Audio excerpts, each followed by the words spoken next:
사랑하는 성도 여러분, 우리의 인생은 참 예측할 수 없는 일들의 연속인 것 같습니다. 기쁨과 감사의 순간이 있는가 하면 어느 날 갑자기 찾아오는 큰 아픔과 또한 상실의 순간도 있기 때문이죠. 오늘 본문은 믿음의 조상 아브라함에게 닥친 큰 아픔과 슬픔의 순간, 바로 사랑하는 아내 사라의 죽음에 대해서 다루고 있습니다.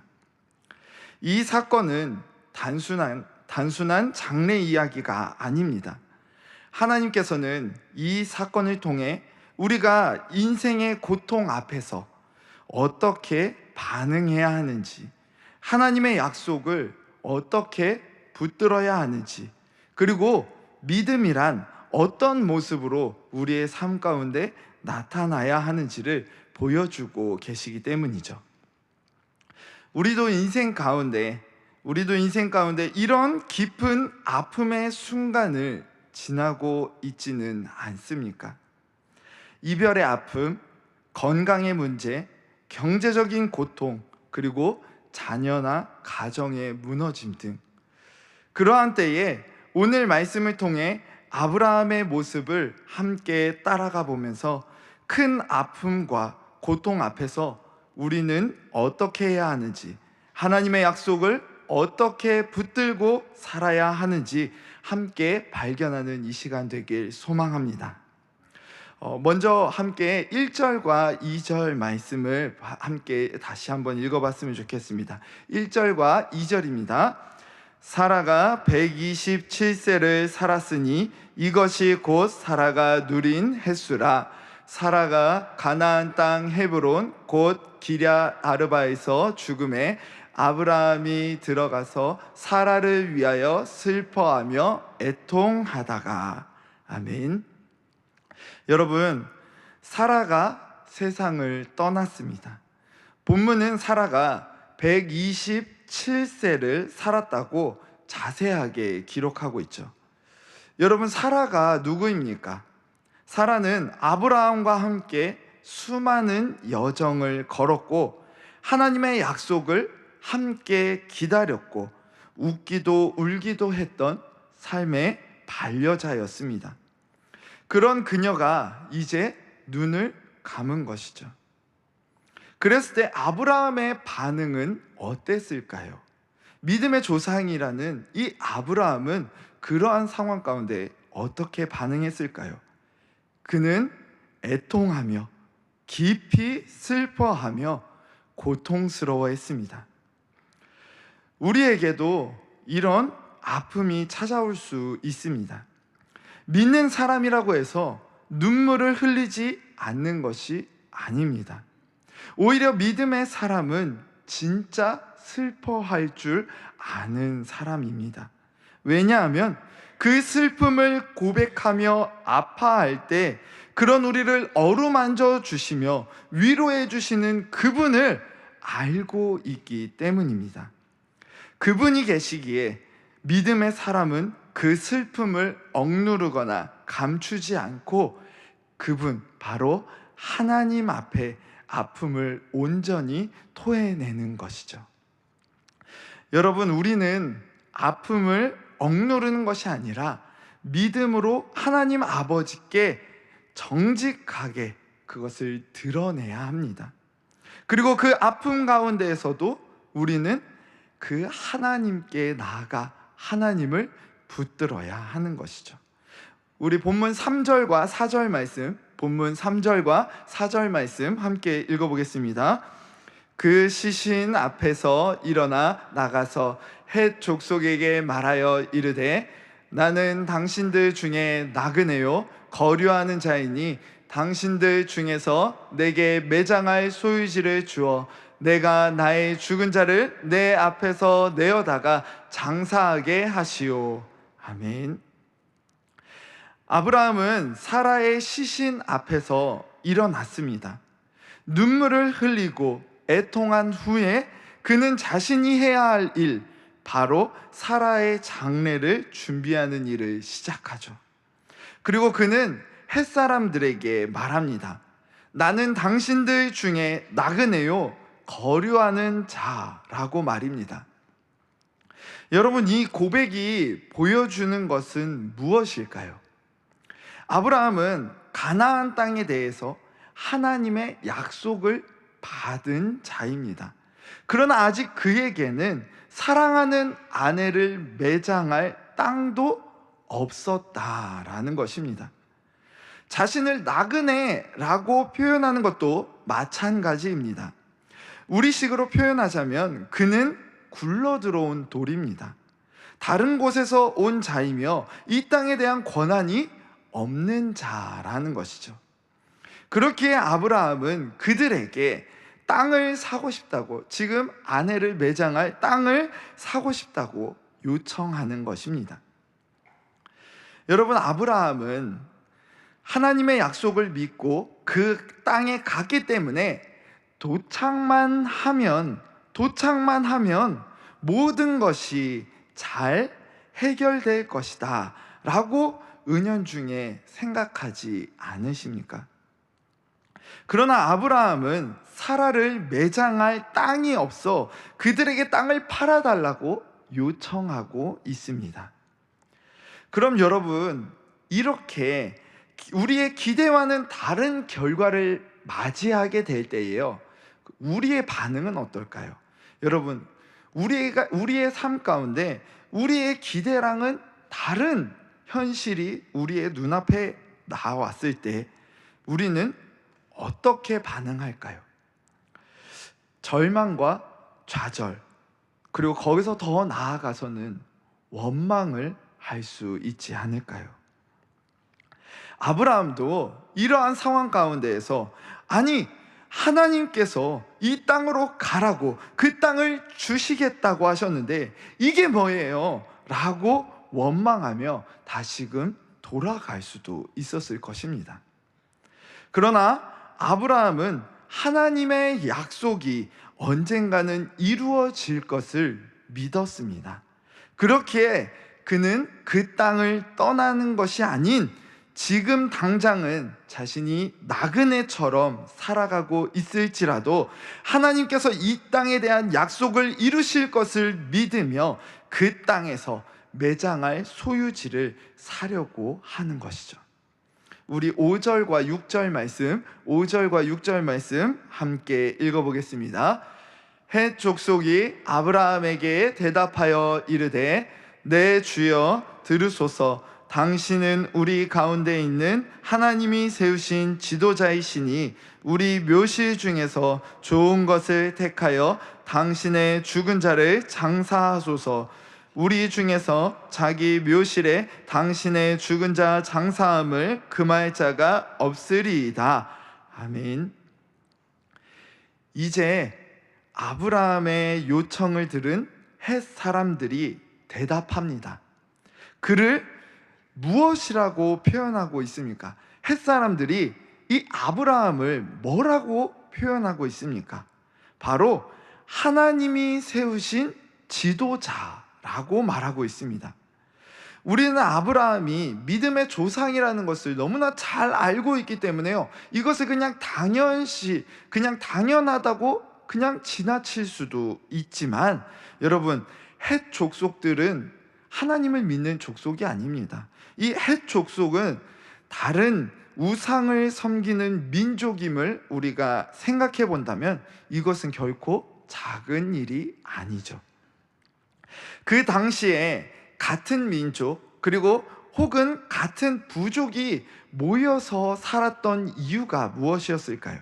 그것은 나와 내 가족을 지킬 힘이 사람의 숫자, 즉 싸울 수 있는 사람의 숫자에 달려 있었기 때문입니다. 싸울 수 있는 사람이 많으면 힘이 생기는 것은 당연한 것이죠. 거기에 아브라함은 그들이 믿는 신과는 다른 신을 믿는 자였습니다. 우상 숭배의 땅에서 자신이 다른 신을 섬긴다는 것을 밝힌다라는 것이 과연 쉽고 또한 위험이 없는 길이었을까요? 그러나 놀라운 것은 하나님의 말씀에 순종함으로 그러한 땅에 나아간 아브라함이 우상을 섬기는 민족으로부터 당신은 하나님이 세우신 지도자입니다 라고 불리게 되었다라는 것입니다. 이는 그들이 아브라함을 인정하고 있다라는 것을 보여주며 동시에 그가 믿고 섬기는 하나님이 진짜 신이심을 인정하고 있다라는 것을 보여줍니다. 이것은 아브라함이 그 땅에서 하나님의 사람답게 살아왔음을, 하나님의 사람답게 그 땅의 사람들을 대하고 하나님의 이름을 높이며 하나님께 영광 올려드리는 삶을 살았다는 것을 증명해 주는 것이죠. 이제 햇사람들은 어떤 묘실이든 좋은 것을 택하라고 자신들 중에 아브라함의 아내인 사라를 장사하는 것을 금할 자가 없을 것이라고 이야기합니다. 우리 이어지는 7절부터 9절까지의 말씀, 7절부터 9절까지의 말씀 함께 읽어보겠습니다. 아브라함이 일어나 그 땅 주민 헷 족속을 향하여 몸을 굽히고 그들에게 말하여 이르되 나로 나의 죽은 자를 내 앞에서 내어다가 장사하게 하는 일이 당신들의 뜻일진데 내 말을 듣고 나를 위하여 소알의 아들 에브론에게 구하여 그가 그의 발머리에 있는 그의 막벨라 굴을 내게 주도록 하되 충분한 대가를 받고 그 굴을 내게 주어 당신들 중에서 매장할 소유지가 되게 하기를 원하노라 하매. 아브라함은 정중하게 그들에게 감사를 표하고 신중하게 거래를 요청합니다. 그는 공짜로 무언가를 얻으려고 하지 않았던 것이죠. 왜냐하면 이 땅은 사라와 자신 그리고 그 후손이 묻힐 곳이기 때문에 정당하게 그것을 자신의 소유로 인정받기 위해서는 그에 합당한 대가를 지불해야 했기 때문입니다. 여러분, 믿음은 하나님의 은혜를 받기만 하는 것이 아니라 그 약속을 붙잡고 적극적으로 반응하는 책임을 포함하고 있습니다. 왜 이런 이야기를 하냐면요, 아브라함은 하나님의 약속을 믿었습니다. 그리고 그 약속이 이루어질 것을 믿으며 지금 가족과 후손이 묻힐 그 땅을 이제 처음 자신의 소유지로, 하나님께서 주실 그 땅의 소유지로 구입하려고 하죠. 그러므로 이것은 믿음으로 반응한 한 걸음, 하나님의 약속을 믿기 때문에 내디딘 한 걸음인 것입니다. 우리 10절부터 16절까지의 말씀, 좀 긴데요, 10절부터 16절의 말씀을 제가 한 절, 여러분이 한 절, 이번에는 교독하도록 하겠습니다. 에브론이 헷 족속 중에 앉아 있더니 그가 헷 족속 곧 성문에 들어온 모든 자가 듣는 데서 아브라함에게 대답하여 이르되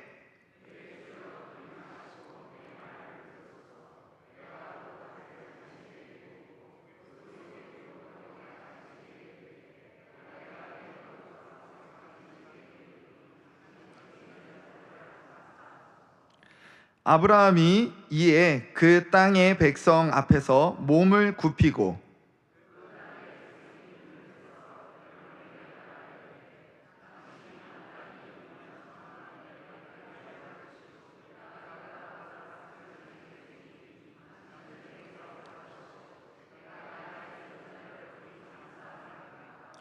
에브론이 아브라함에게 대답하여 이르되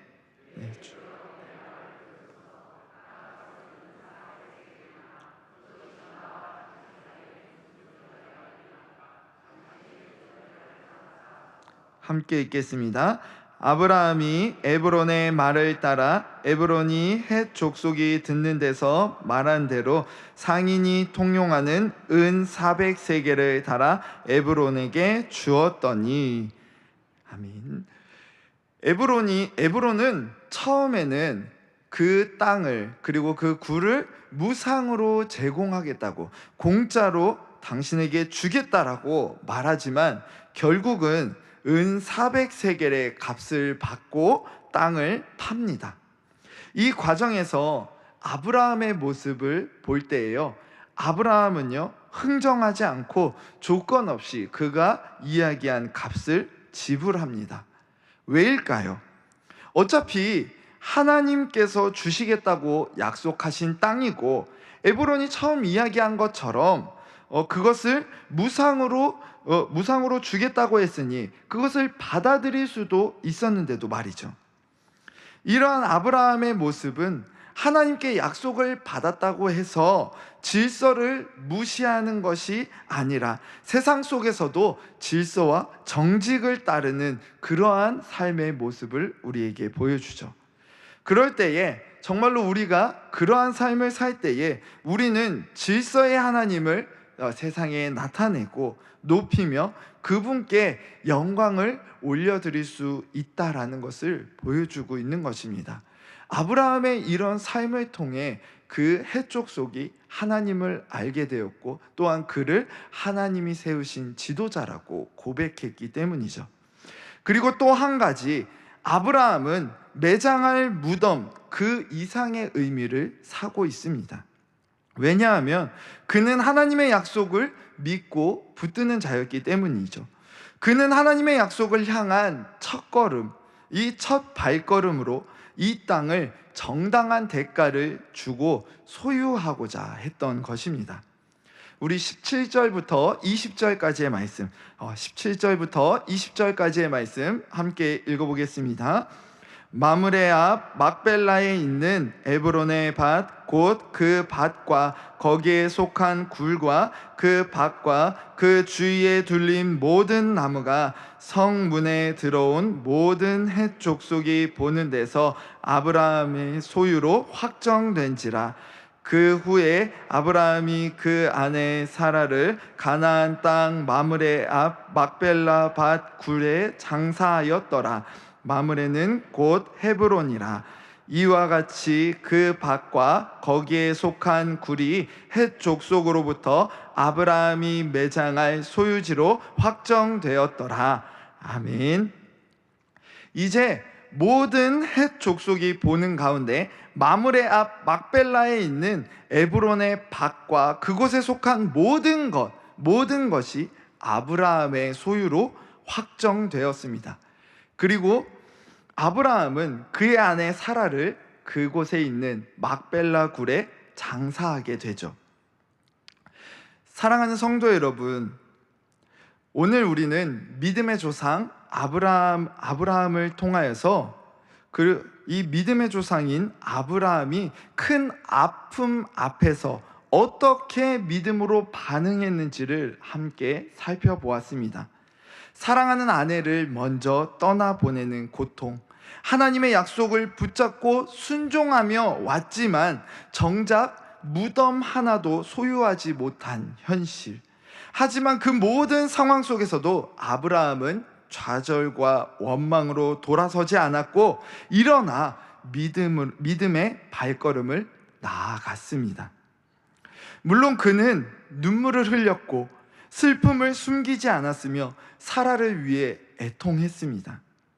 그러나 아브라함은 멈춰서 있는 것이 아니라 하나님께서 이 땅을 그와 그 후손에게 주실 것임을 믿으며 그 땅에 매장지를 구입하려 했습니다. 그리고 결국 그 땅의 한 조각을 믿음의 씨앗으로서 소유하게 되죠. 이 장면은 단순한 장래의 기록이 아니죠. 이것은 하나님의 약속을 붙든 자가 슬픔의 자리, 고통의 자리에서도 무엇을 기억해야 하는가를 우리에게 보여주고 있기 때문입니다. 여러분, 우리가 이 땅을 살아가며 예상치 못한 아픔, 이해할 수 없는 상실과 불안을 만날 때가 있습니다. 그럴 때 우리에겐 두 가지의 선택지가 놓이게 될 것입니다. 하나는 하나님을 원망하고 뒤돌아서는 길이고, 다른 하나는 아브라함처럼 하나님의 약속을 믿고 오늘을 살아내는 길입니다. 사랑하는 성도 여러분, 혹시 지금 여러분의 삶에 큰 아픔이 있으십니까? 이해되지 않는 상실, 감당하기 힘든 현실 앞에 서 계십니까? 그렇다면 오늘 아브라함처럼 믿음으로 눈물 흘리시고 그분께 우리의 슬픔과 또한 고통을 다 내어놓으시고, 그리고 또한 그분으로 말미암아 다시 일어서시고 믿음으로 한 걸음 더 내디디려고 노력하시길 소망합니다. 정말로 그 한 걸음이 결코 쉽지 않을 것입니다. 아브라함도 정말로 이 순간이 힘들고 너무나 아팠을 것입니다. 그렇지만 여러분, 우리가 그렇게 내딛는 한 걸음 한 걸음이 쌓일 때에 하나님은 우리의 그 한 걸음들을 통하여서요, 하나님 나라를 확장하시고요, 하나님의 그 사랑과 그 은혜를 또한 더욱 나타내 보이실 것입니다. 아브라함이 샀던 그 밭의 막벨라 굴은 후에 이삭, 리브가, 야곱, 레아까지 믿음의 족장들이 함께 묻히는 영적인 유산이 되었습니다. 그렇게 큰 아픔의 자리가 믿음의 시작점이 되고 눈물의 밭이 하나님의 약속이 이루어지는 한 걸음이 된 것입니다. 오늘도 우리가 걸어가는 이 길 위에 그러한 믿음의 발걸음들이 계속되기를, 그리고 그 걸음들을 통해 하나님의 나라가 세워지는 그런 복된 저와 여러분의 삶이 되길 진심으로 소망합니다.